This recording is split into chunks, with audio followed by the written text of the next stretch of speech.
So, to add on to the list of natural disasters happening, we have Hillary, which is a tropical storm that is going to hit California, but it's also hit Mexico.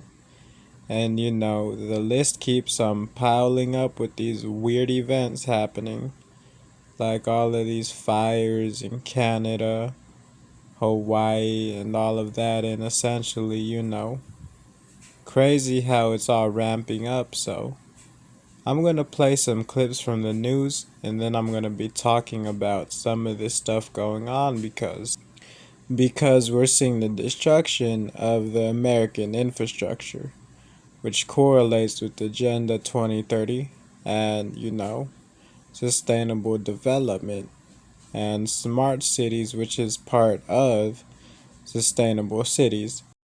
So, without further ado, I'm going to be playing some clips about Hillary, and let's get into it.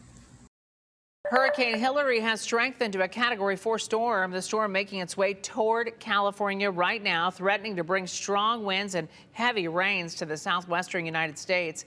According to the National Weather Service, the hurricane is expected to bring significant impacts to the southwest this weekend into early next week. So far, the system has reached maximum sustained winds of 140 miles per hour.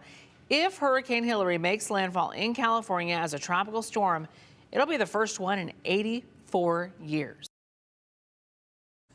Now, obviously, these are pretty extreme weather patterns, but I don't think people realize all of this stuff was foretold in something called Agenda 21.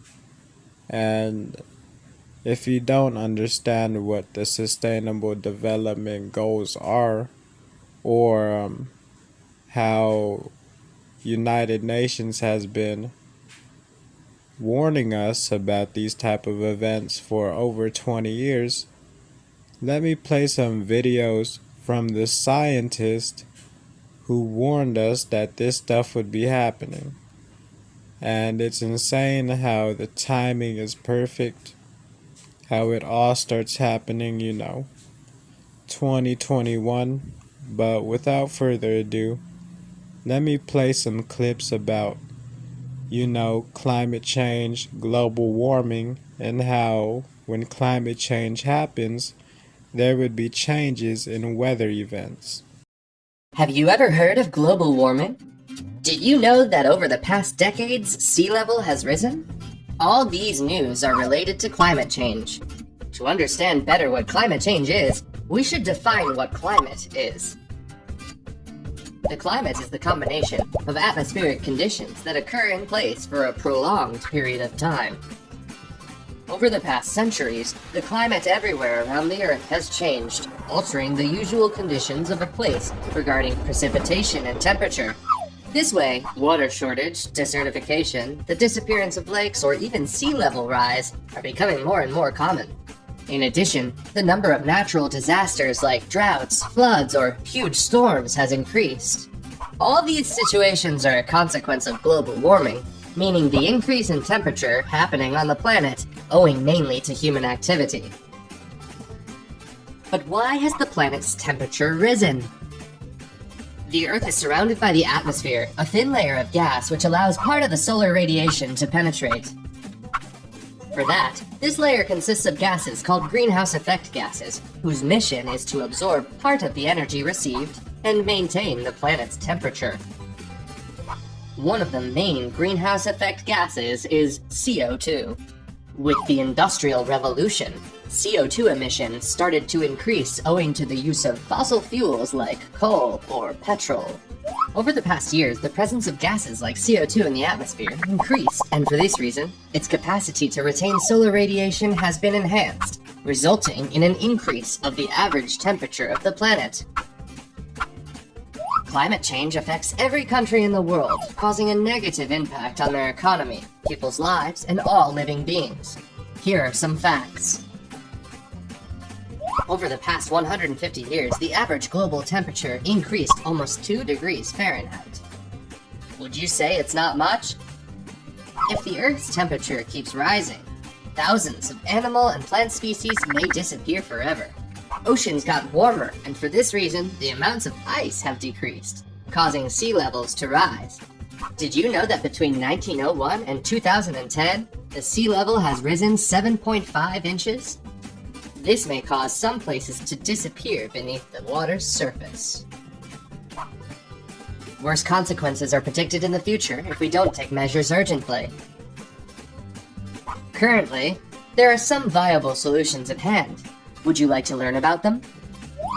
It is necessary to turn to renewable energies to reduce CO2 emissions.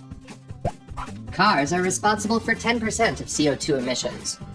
Use public transport, bicycle, or walk. Reduce your plastic use. Use less plastic. Reducing plastic involves high CO2 emissions in the atmosphere. Plant a tree taking into account the ecological characteristics of your area. Did you know that 5 trees can absorb up to 1 metric ton of CO2 during their life cycle? Always recycle. An interesting fact is that we would need less energy to make paper from old newspapers than if we made it using directly the wood from trees. Turn off the lights whenever they are not needed. If we save electricity, we also reduce the energy waste required to produce it. Remember, it's in your hands to look after the planet. And what I'm really trying to show people is that United Nations is basically telling us to get ready for these events to start happening at a rapid pace. They're telling us to get ready for inflation due to ecological collapse, essentially. They're telling us to get ready for water shortages and for food shortages, which is the same reason they're trying to push the synthetic food onto us. Because when we don't have any real food, guess what? You're gonna be eating synthetic food. And most people are too vague, they're too ignorant to even comprehend these documents.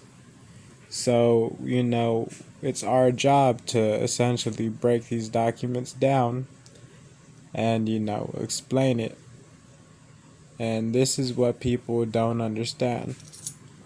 When United Nations is talking about ending world hunger, it's really talking about how essentially we're going to have to replace lots of our current ecosystem with a synthetic ecosystem, such as GMO, things like that. And this is really what United Nations is outlining. It's a blueprint. And lots of this blueprint is based around ecosystem and climate shift.